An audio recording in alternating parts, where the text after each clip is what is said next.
How's it going, everyone? As always, my name is Jimmy Champagne. This is Deck Ready, my channel all about the Steam Deck. I hope you're having a great week playing a ton of games on your deck. I finally finished Atomfall. It took me around 12 hours and I did pretty much everything I could. There's a lot of endings in the game related to specific characters, so I took all of those quests as far as I could, upgraded as many of my weapons as I could. A lot of people were saying it takes 20 to 25 hours. I don't know how. I did everything you possibly could and it took me around 10 to 15. But still, I had a great time with it. I feel like it earned my money. I spent the entire playthrough on the Steam Deck and it ran great from the beginning all the way to the end. I'm gonna wait for some DLC and probably do a second playthrough. But yeah, I got 3 topics to cover in this video today. The first one is you can now find out exactly how much you've spent on Steam since you've created your account. I'm scared. I don't know if I'm gonna look, but I'm gonna tell you how you can look. Then I gotta talk about how the latest update to SteamOS is a really big one in terms of supporting other hardware, which is fine, but then it also is big because that gets us closer to the next release of SteamOS for everything. And finally, I'm gonna wrap up with a really interesting news story about how AMD is taking the Van Gogh chip from the Steam Deck, the Aerith chip, and they're apparently going to let other hardware manufacturers use it under a new name. At first I was a little mad, but maybe this is giving us some hints for the future. Before I get to the news though, my friend Felix, who actually made the Deck Filter app all by himself, if you haven't heard about it, I've covered it a couple times. I'm about to tell you about it because he reached out to me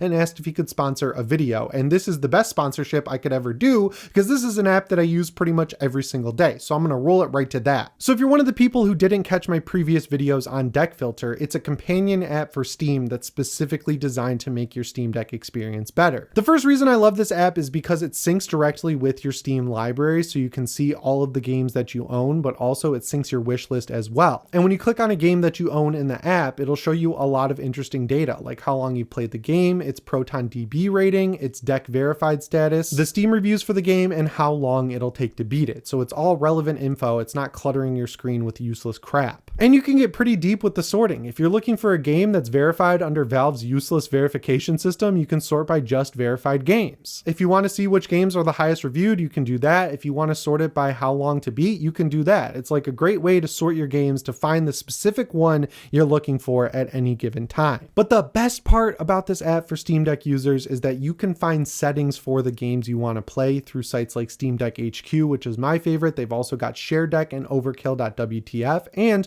all those sites always have different goals in mind, whether it's to find the golden 40 over at Overkill.wtf or just to find the perfect middle ground between performance and graphics, which is what Steam Deck HQ is great about. This app is specifically tailored for busy gamers, which, like, if you're using a Steam Deck, you're probably busy, and you can use it to quickly find a game that fits into the time you have to play games. And it'll help you find games to add to your wish list so you can buy them in the future, because you'll be able to see if they're great for the Steam Deck with the app. And the best part is the guy who made this app, Felix, is awesome. He watches the channel, and if there's one app I would not mind paying for, it's Deck Filter, because again, I use it every single day. And if you want to know what features are coming up in the future, Felix updates our roadmap regularly with everything he's working on. I'll put the link down in the description, and I'll say it again, there's not an app I could give a bigger endorsement to. This is the best kind of sponsorship you can see on YouTube. Thanks to Felix again for sponsoring the video. I hope you guys actually go check it out because it's an awesome app. I've used it for months now and I've never had a bad experience with it. So it's kind of like the best sponsor you could get on YouTube. But let's get into this first news story here, which again is about how you can actually go find out how much you've spent to the penny on Steam. Now, getting there is a little bit tricky. You've got to go to Steam, whether it's the desktop app or the store, and then click support, then click my account, then click data related to your Steam account, and then finally look for external funds used. That last page has like a million options. You can Command Control F it and find it very easily, and then it'll break down all the money you've spent on Steam since you started your account. I was gonna look at mine. Some things honestly are just better left unknown. I've had my Steam account since I was in high school. I'm 32 now, and I started it probably when I was 16 or 17. I have bought so many games because right before I went to college, my dad bought me a 15-inch MacBook Pro with a dedicated graphics card. First thing I did was install Windows 7 on it. I did the boot camp thing. I got Call of Duty Black Ops 2 physically, so it came with a disc and a Steam code. And during that Thanksgiving sale, which was right around the time that I got this computer, I bought so many games. And I didn't have a ton of money back in the day. I would do landscaping. I would sell and trade things on Craigslist. I would do work for my dad at his factory. He used to own the brand Pick-a-Nut, if you've ever heard of it. It's like nuts, like cashews and almonds.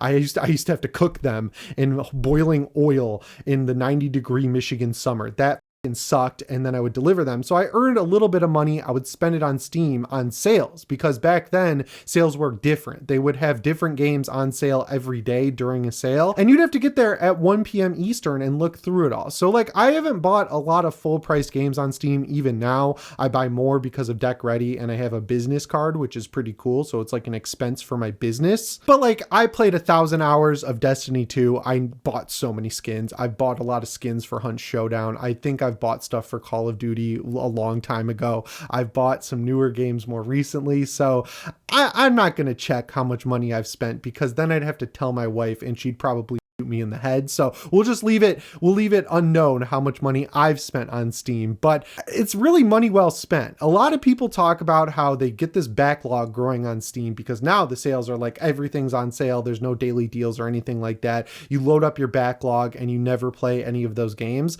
I've always been the kind of person who does play the games they buy. Like, I am very conscious of not buying something unless I'm going to play it. There are some games I try and then refund, but most of the time, if I'm spending my hard-earned money on something, I want to actually use it. So even though I probably spent a lot of money, it's not like I wasted it filling out my library with like 10,000 games that I'm never going to play. I also play a lot of older games and indie games, so like, I think no matter what, I probably got some bang for my buck. But I really hope that rumor that if Steam ever goes down, Valve will make it all DRM free is actually true, because regardless of how much I or you have spent, these are big digital libraries, man. Like, I know it's Sony and Microsoft and Nintendo. I mean, Nintendo in the old generations, you didn't get to keep your games at all. Like, they just shut down the Wii store, they shut down the Wii U store, they shut down the 3DS store. And if you didn't download the stuff you purchased, that's gone. I mean, there's ways to hack the 3DS now and get games up and running officially. Well, not officially, but get official versions of the games up and running, or as close as you can get to that. I'm sure there's the same thing for the Wii and Wii U, but like, those are big digital libraries you could build up on all three of those consoles that are just gone now, which sucks unless you downloaded the stuff, which I'm sure no one actually thought to do. Sony does a little bit of a better job, like when they release games into the PS Plus Classics collection under premium, like games I bought on PS3 that they re-release later, I actually get to just download those for free, like Killzone Liberation on PSP, so that's cool. And I think Xbox does an incredible job, especially with their emulation, like how you can play 360 or original Xbox games, and if you bought those games digitally back in the day, they still work now. Xbox One games work, Xbox Series X games works. Like, you get so many generations of consoles through Xbox, which is great, but that could all disappear. I don't think Xbox, if they ever went under, or PlayStation or Nintendo, if they ever went under, I don't think they're going to put in any effort or work to make those games retrievable if they're digital. But Steam is a little bit different because you can put it on any PC you want.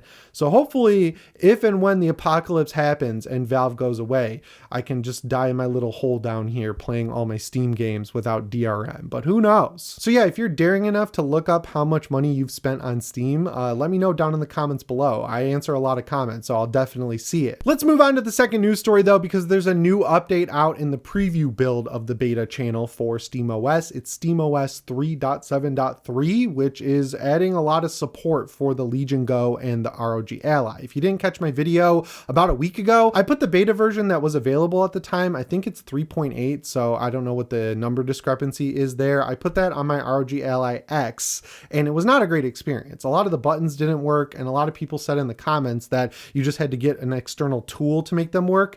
I knew that. That tool does not work on the Ally X. It works on the ROG Ally. So if you do install it on your ROG Ally, you can get a tool that'll let you make the controls work. But for me, a lot of the buttons didn't work, and weirdly enough, the power button didn't work. So they've done a good job. They've went in and they fixed at least the Legion Go and seemingly any issues with the regular ROG Ally. The Ally X is still being left out in the rain, and honestly, I got to assume it's because that thing didn't sell that well. It's a weird product because it really is like the ultimate version of the Ally because it has so much better battery life and it comes in black, but it was expensive, and a lot of people were like, I'm not going to buy that. I'm going to wait for the Ally 2 or the Legion Go S or one of these other products, so no one really picked it up. I just got to assume that they're looking at the data that they collect of who connects to Steam, and they're like, that's low on the priority list because there are so few Ally X's out there. I obviously want them to support everything because, you know, it doesn't matter what game you're accessing accessing Steam with. All Steam fans are equal, in my opinion, unless you have a Steam Deck, in which case I like you a little bit more. But yeah, this is one step closer to the full release of SteamOS 3. Now, on the one hand, I really want this to come out because I want to put it on my laptop. I'm crossing my fingers that they'll support NVIDIA right out of the gate.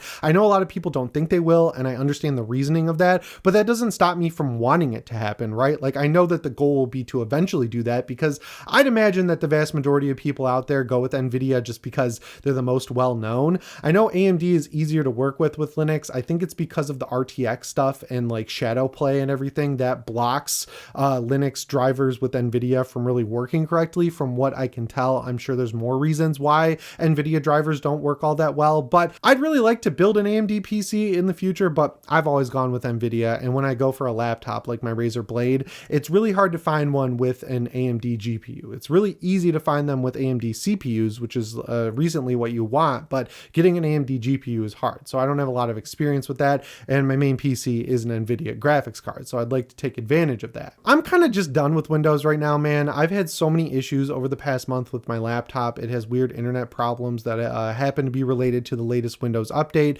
Ubisoft games have been having problems with the latest Windows update. Every time I shut Hunt Showdown down, it has to revalidate the files the next time I go to open it, and I've tried that across multiple different PCs, and it's really irritating. And I know that's not necessarily Windows' fault, but they've said they fixed it, so I'm assuming it's Windows' fault.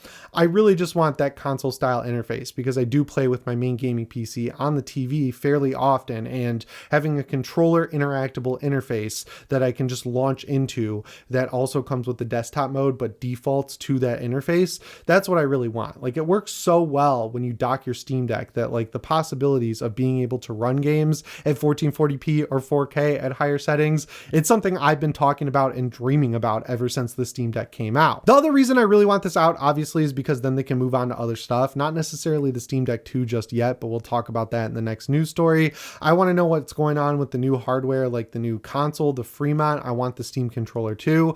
I don't know what they're waiting for. I hope they're not just waiting for October, because they like doing updates on that year mark, because October, November is around when the Steam Deck shipped, if I'm remembering correctly. But yeah, I really want to see some of that new hardware coming out. I want some more focus on the Steam Deck, and I want them to go full on working on the Steam Deck 2. I want it eventually. I don't want it immediately, but like once they get SteamOS out, then they can go focus on getting the Steam Deck 2 out, and I think a lot of people would be really interested in that. But yeah, speaking of the Steam Deck 2, that brings me to the third news story here. So there's a news story coming out that the Van Gogh chip that AMD developed in collaboration with Valve specifically for the Steam Deck is going to be converted into a new line of the Z2 chip. They're working on a Z2 Extreme, which is kind of interesting. I'm excited to see what PC handhelds take advantage of that in the future, because apparently that will be pretty strong. But they're also allegedly building the Z2A chip, which apparently is just a reboxed version of the Van Gogh chip inside the Steam Deck, aka the Aerith chip. At first I was like, that's kind of shitty. Like, is Valve mad about this? Because they worked hand in hand with AMD to kind of develop this chip. And I know that they did the same thing with the Xbox Series X chip. Digital Foundry's done a video on this before, but you could buy a Series X chip in a PC motherboard that would work as a Windows PC, and it actually got kind of worse performance, if I remember right, than the Xbox Series X. So it's like they're developing this chip for one specific thing and then putting it in other hardware. The difference is the chip that the Xbox Series X chip that I was just talking about, that was only available in China. You can't buy it in the United States. Digital Foundry had to import it, but if they're getting a Z2A ready under their main banner of the Z chip, which is mainly made for mobile devices, I'd assume that this could show up in other stuff, and that's kind of weird. Then I thought about those rumors about the Aerith Plus being worked on. They're probably working on some sort of Aerith 2 for the Steam Deck that's coming out in a couple of years or so, or at least a year. So maybe they're like, okay, the Steam Deck's out there. We've basically sold through the biggest number we're going to sell. We're getting less and less sales over time.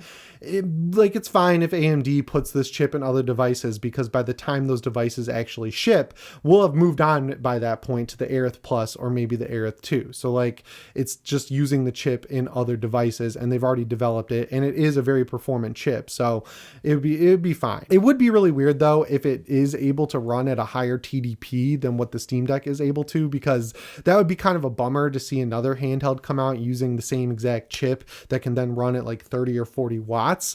I don't know if there's like a limit on the actual hardware, that's beyond my knowledge scope. But like, if this chip is this good at the like 20 to 25 watts that it runs at most times on the Steam Deck, I can't imagine how good it is if you can run it at higher TDPs. I think the big read on this is that the Steam Deck is in a great place right now. It's gotten all the major updates it really needs. They're working on getting SteamOS out there. I think it's in the late cycle of its life cycle where it's as good as it's going to get because of Valve's hard work. They've done so many updates for it, but now it's time to move on and look to the future of the Steam Deck, and that gets me really excited. I mean, I have a YouTube channel. Obviously, I'm glad to see the Steam Deck continuing on as a product. I put a lot of work into this. It would really suck to have to just abandon it because the Steam Deck dies. So like, I have some sort of vested interest in the Steam Deck continuing, but even though it's work for me, like filming videos and editing them and stuff, it's still my most played device. I absolutely love every single thing about the Steam Deck, and I can't wait to see what they do in the future. I just thought this news story was weird